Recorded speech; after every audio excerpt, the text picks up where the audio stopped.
just bring in our panel on this one. For more, let's welcome in former Deputy Press Secretary for the DNC, Jose Aristimuño, and President of American Principles Project, Terry Schilling. Gentlemen, good morning. Welcome to Wake Up America Weekend. Let's jump in. Jose, I'm going to start with you. When we see an escalation in migrant crime throughout the country, do you think the White House is showing strength to Americans with their stance on their own border policies? Because there is a stark difference. Most of the people I know, their families were immigrants, but they came legally, and it wasn't easy. You know, they had to go through a lot to become American citizens, and it took them a long time to get here.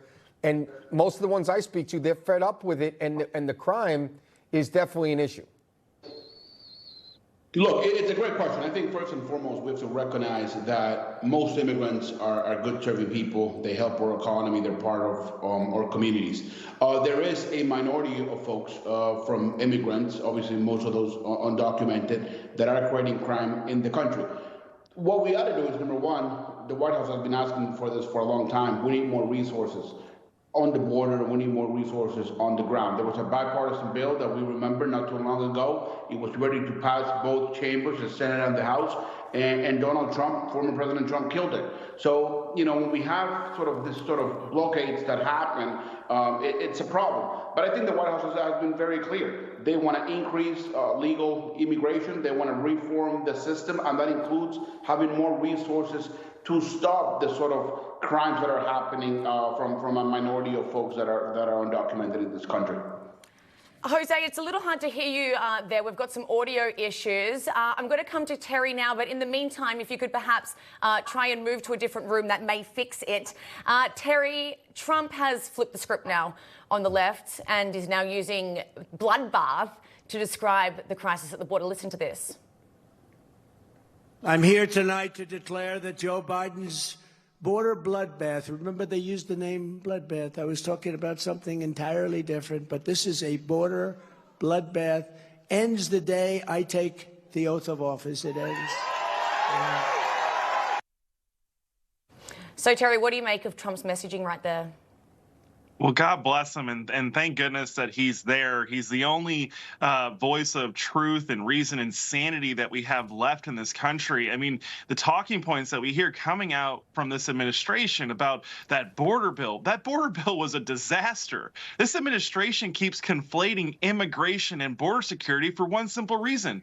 They don't want to do border security, right? They want as many illegal immigrants in this country that are undocumented. The goal of this entire administration is to weaken this country so that we need more government to come in and solve our problems. It's so obvious. It's so clear. And Donald Trump is right. There is a gosh darn bloodbath at our border, and now it's coming into our local communities. We're having our kids killed, for crying out loud, who are going out and running in the middle of the day. Yes, a minority of the people that are coming to this country are criminals, but the minority of all human beings are criminals, and those are the ones you have to look out for. That is why you have to secure the border. So I'm so tired of the talking points. We don't have a country because we don't have a border. If we want to have a country, we got to get a border, and the only way we're going to get a border secured is with Donald Trump as our next president. And Terry, I'm going to stay with you for a second because of the audio issue. Very quickly, the talking point of the bipartisan bill, no one remembers H.R. 2 was passed by the House long before that. Democrat Senate refused to take that up. That's one. Number two, the numbers were at their lowest under President Trump and skyrocketed. One of the things that no one remembers is that President Trump had Mexico make a deal that they would put 28,000 Mexican troops on the border, and then he implemented Remain in Mexico, and we did not have this problem. So, you know, at the end of the day, 92 executive orders by Joe Biden has to be held to account, yes or no? Yes, it does. And by the way, everyone knows, like, you talk to any prosecutor, you talk to any law enforcement people, and they will tell you it doesn't matter what the law is. It only matters whether people think the law will be enforced, right? You can have the strictest laws on the books, but if people know that they're going to get away with it and that there's not going to be any consequences or penalties, they're going to do it all day long. That's why you see all the crime rampant in cities like New York and San Francisco, where they liberalize the laws and they stop prosecuting prosecuting them.